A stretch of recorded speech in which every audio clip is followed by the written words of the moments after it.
بسم الله الرحمن الرحيم. هنبدأ النهاردة في شرح التقارير المالية بعد ما خلصنا الحاجات اللي فاتت ديت. هنبدأ في التقارير المالية، وأول حاجة مدفوعات الموردين.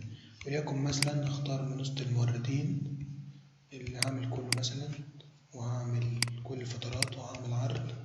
ظهر لي كل الحاجات اللي تخص المورد: اسم المورد والوقت اللي دفع فيه والتاريخ والمبلغ اللي دفعه وطريقة الدفع والمستلم ورقم الإيصال وملاحظات إن كان مفضل. ونعمل عملية برنت، طباعة يعني.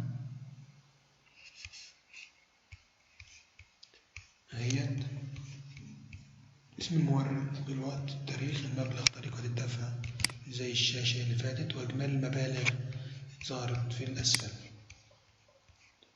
تمام. الخطوة الثانية من التقارير المالية كشف حساب المورد. ممكن لو عملت كل الموردين مش هتعمل تبقى مورد مفصل. تقارير بكل حسابات المورد، كل الموردين اللي عندي، كل الموردين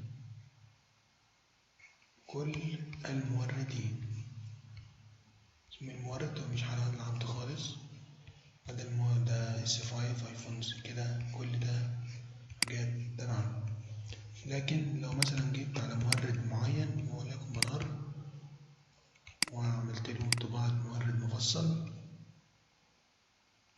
هيبدأ بقى يجيب لي المورد ده خدت منه S5 3 كده، مرتجعات رجعت له 2 مدفوعات موردين كده، مرتجعات 2 مدفوعات موردين، وهكذا. ويديني الإجمالي النهائي في الآخر، ويديني اسم المورد فوق، ورصيد أول مدة مفيش، مديونيته ودينيته مفيش، ولكن هو مدينهم لي في رصيد آخر مدة ودائن. لكن لو رصيد أول مدة اللي بفتح بيه السنة الجاية يعني إن شاء الله.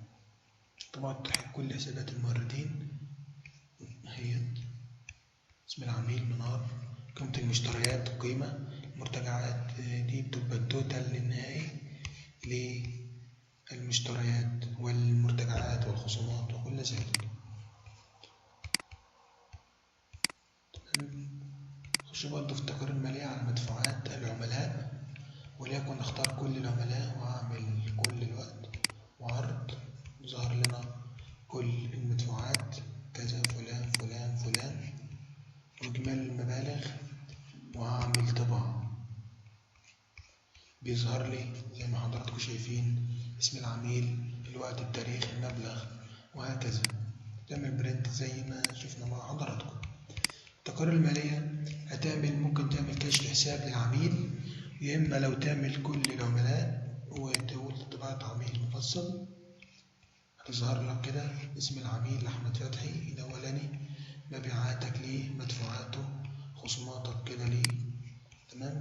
لو عايز تعمل طباعة حسابات العملاء اتعملت اهي، تقارير بحسابات العملاء.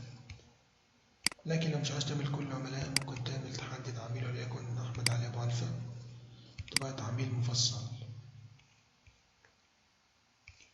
ظهر لك كده اسم العميل، رصيد أول مدة مفيش، مديونيته ودينيته مفيش، لكن هو أنت داين 20,000 مفروض كده. المهم طباعة حسابات العملاء زي ما حضراتكم شايفين، وبرنت من هنا. التقارير المالية برضو كشف حساب مورد وعميل، وليكن مثلا اسم المورد والعميل حسين علي. هنعمل عرض كده يكون اهيت زي ما حضراتكم شايفين في المنطقة دي بالتحديد.